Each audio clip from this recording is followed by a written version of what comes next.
कर्मफल। मरने के बाद स्वर्ग के द्वार पर 4 व्यक्ति खड़े थे। इन 4 व्यक्तियों में पहला राजा था, दूसरा एक व्यापारी था, तीसरा पंडित था और चौथा आदमी मजदूर था।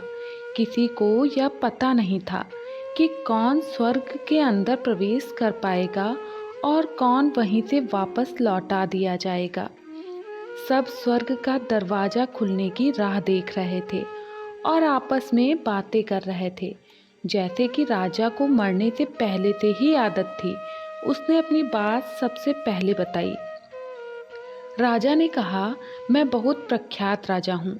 मैंने धरती पर अपना बहुत नाम कमाया है, इसलिए पूरी संभावना है कि मैं ही स्वर्ग जाऊँगा। फिर व्यापारी ने अपनी बात सामने रखी। वह बोला, मैंने धरती पर खूब धन कमाया और उस धन से मैंने सैकड़ों लोगों की मदद की, इसलिए मैं ही स्वर्ग का हकदार हूँ। अब बारी थी पंडित की, तो पंडित ने मुंह खोला और सबको यह कहा, चाहे तुम जो सोच लो, लेकिन यह बात तो तय है कि स्वर्ग के दरवाजे खुलेंगे तो मेरे लिए ही। सब जानते हैं कि पंडित दिन रात भगवान को याद करते हैं, इसलिए स्वाभाविक है कि स्वर्ग में पंडित का स्वागत किया जाए। जब सबने अपना अपना पक्ष रख दिया, तब सबकी नज़र उस मजदूर पर थी, जो चुपचाप अपनी नज़रें नीचे झुकाए बिना कुछ बोले वहीं पर खड़ा रहा। स्वर्ग का दरवाज़ा खुला और वहाँ पर एक देवदूत आकर खड़ा हो गया। देवदूत के हाथों में एक पुस्तक थी, जिसमें इन सभी के कर्मों के बारे में लिखा हुआ था।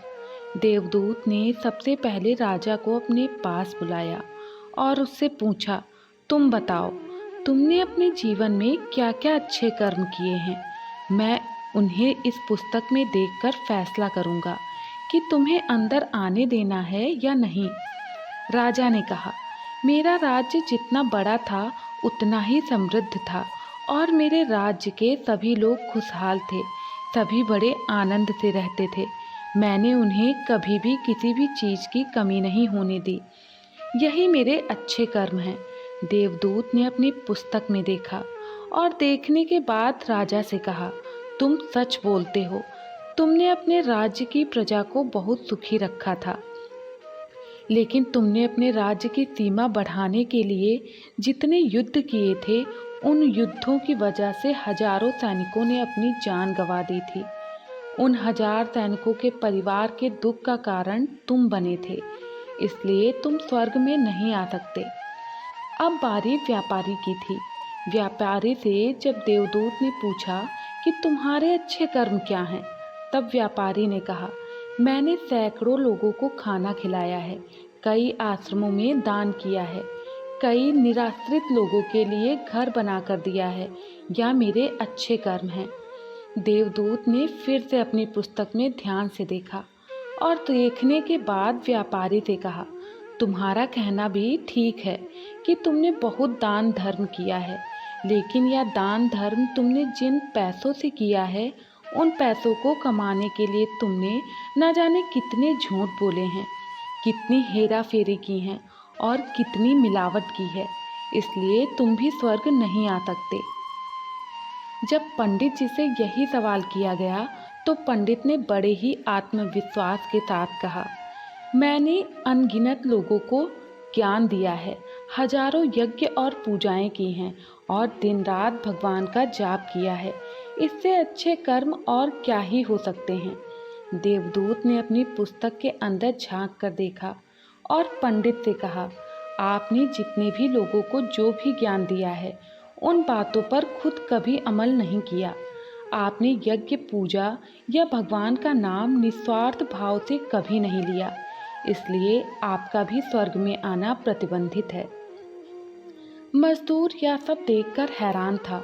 वह अब तक जिन्हें महान समझता आ रहा था, उनकी व्याख्या स्वर्ग के दरवाजे पर आकर बदल गई थी। धरती पर जिन कामों को अच्छा समझा जाता है, उनका यहाँ पर कोई मूल्य नहीं था।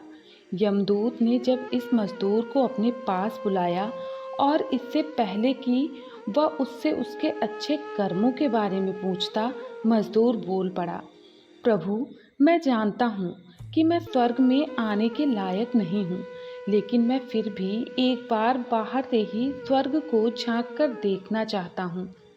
बस इससे ज़्यादा मेरी कोई इच्छा है ही नहीं, क्योंकि ऐसी इच्छा पालने के लिए मैंने जीवन में कुछ भी नहीं किया है।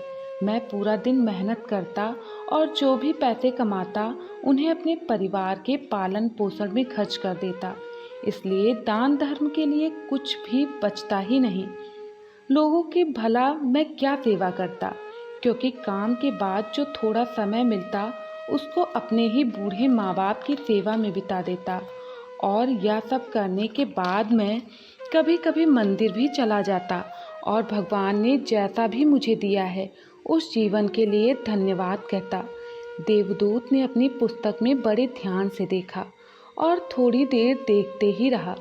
फिर उसने मजदूर से पूछा कि तुम याद करके बताओ, तुमने कभी तो कोई अच्छा काम किया होगा। मजदूर ने थोड़ी देर सोचने के बाद बोला, हाँ मुझे थोड़ा थोड़ा याद है। एक बार मैं बहुत भूखा था और मैं खाना ही खाने बैठा था कि एक बहुत ही कमज़ोर कुत्ता जो ठीक से चल भी नहीं पा रहा था वह मेरे पास आ गया और मेरे खाने को देखने लगा। तब मैंने अपनी रोटी उसे खिला दी और उस दिन मैं खुद भूखा सोया था। मजदूर की बात सुनने के बाद देवदूत मुस्कुराया और मजदूर को बड़े सम्मान के साथ स्वर्ग के अंदर लेकर गया। प्यारे दोस्तों, अच्छे कर्म लोभ मोह माया इन सब भावों में आकर नहीं किए जाते और ना ही उन्हें अच्छे कर्मों की श्रेणी में गिना जाता है। निस्वार्थ भाव से किया गया एक ही अच्छा कर्म भी आपके जीवन के सारे पाप धोने की शक्ति रखता है। इसलिए जब भी मौका मिले निस्वार्थ भाव से और अच्छे मन से अच्छे कर्म किया करें। दोस्तों, आज की कहानी यहीं पर समाप्त होती है। अगर आप लोगों को यह कहानी पसंद आई हो तो प्लीज़ वीडियो को लाइक और चैनल को सब्सक्राइब ज़रूर करें। धन्यवाद।